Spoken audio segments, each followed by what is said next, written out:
Practice being comfortable dodging immediately after every hit. This doesn't mean to do it every single time in a real match, but you want the muscle memory and speed built up so that you won't feel sluggish and laggy when the time comes in game. Rushdown Revolt, Nick All-Stars, and Brawlhalla players might feel pretty at home with this due to their respective games' dodge mechanics, but Multiversus still functions uniquely, so it's worth taking the time to learn. Especially since it'll be the first time any of us will be able to tell people what game we play without watching them physically recoil.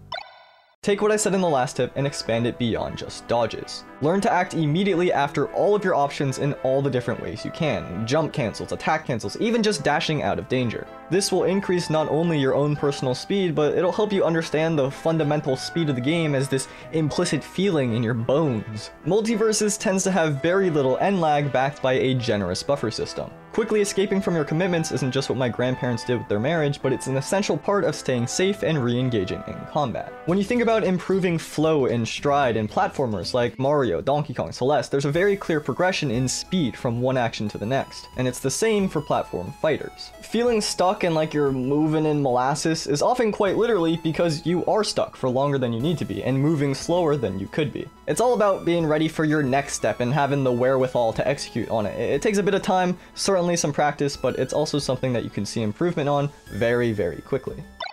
You gotta learn the movement. Multiversus has a ton of movement mechanics, and you can use those to gain a burst of speed in a critical moment. If you dodge into an immediate jump, you get this boost. It's not the bongo blast, but it still is worth implementing into your play. You can cancel a fast fall into an aerial second jump, and that'll make the speed increase, and if you're moving one direction, you can dodge in the other direction, and your momentum is canceled on a dime. Much of the feeling of floatiness comes from how aerial attacks interact with momentum. Upward momentum is halted when you start most aerials, and many continue their float animation while gliding across the ground. Fast falls can be initiated in the middle of many of them, and the various charged aerials give you this varying window to time its release and threaten all this space.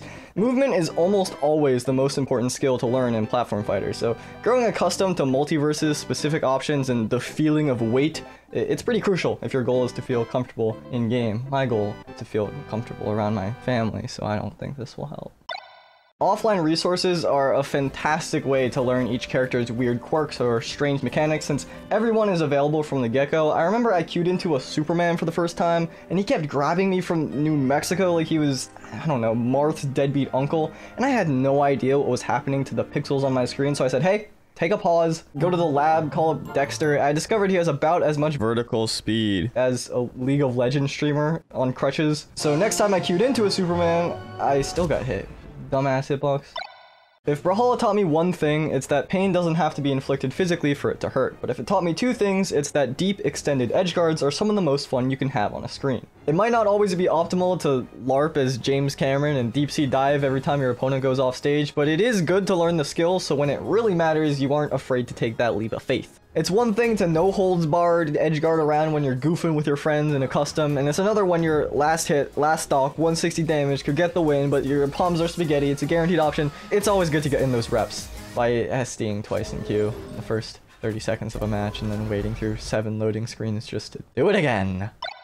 Get Olive Garden in Multiversus. There are some decisions that can completely alter the trajectory of your life as you know it. Choosing to go to college, signing a mortgage with your first home, twisting your ankle on a Pringles can beneath your desk while streaming League of Legends. Picking an initial main in Warner Brothers Super Slam does not need to be one of them, at least not yet. If your favorite corporate product isn't an SS tier or they've got the sub 48.09% overall win rate on beta patch 1.0.2.31, it'll be alright. Neither of us are probably good enough to where that matters anyway yet.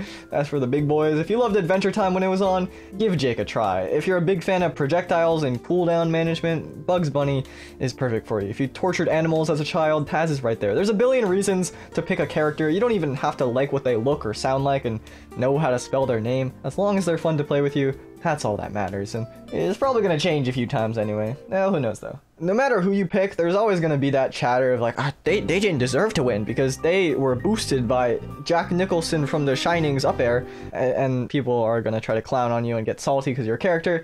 Try not to take it personally, or really do that to others. I have some things I need to take back. If this is your first fighting game, just a heads up, sometimes there's this cultish aura around mains that can develop and people can get pretty viciously tribal against one another. But we all have a hole in the middle of our ass cheeks that brown goop comes out of, so Try not to be a goblin? Where am I going with this? Don't be afraid to lose. In fact, embrace it. Multiversus is a wonderful, wacky mess. You're gonna whiff 80 punches in a row, you're gonna be killed by some absolute clown fiesta jank, you're gonna queue into a rain dog, but it's okay. It's all part of learning. You've probably heard it before, every loss is an opportunity to see your mistakes and grow and improve, but it's one of those things that you hear a lot because it's true. Sometimes those common sayings aren't worth putting any stock into. I did not get fired from my job because I kept giving matches to the kids, but this one does have merit. Losing sucks, but it's important, and it's not something to be afraid of. I feel like as people, we have this brain rot where nothing is ever enough and we must always be perfect, but the idea of perfection is unattainable. The idea of perfection is nearly unattainable, and I know our psyche is built with this self-protective layer of excuses and avoidance, but try to notice when that creeps up and redirect the emotional lizard brain into human critical thinking brain, if you can. I know firsthand that that's very difficult, but it is worth remembering and it is worth trying. I love fighting games, but they can be some of the most salt-inducing ones out there. Maybe one of the saltiest genres in general, because every game is a conversation. It's so personally invested. Every outplay, every mistake is directed at you. And for most of them, you don't have a teammate that you can blame, and you know ultimately it's kind of all on you, so it hurts even more. And then what tends to happen is in the pie chart, percentage chart of all the anger and salt that gets directed outward, the whole portion that normally goes towards flaming your team gets redirected into the opponent or into the game developer territory. And that can lead to a pretty toxic community. So let's try to mitigate that if we can. Whenever I've made videos, I've emphasized at the very least to have the gamers around here in this circle, little mini community, avoid contributing to that. But luckily Multiversus does have teammates, so. If you want more detailed tips on mentality and pride and losing and all that, I made an hour-long guide that dives deeper into those topics specifically. It's loosely centered around Brawlhalla, but it applies to pretty much any game. There if you want it, not mandatory if you don't. I'm not your dad. Wait. James?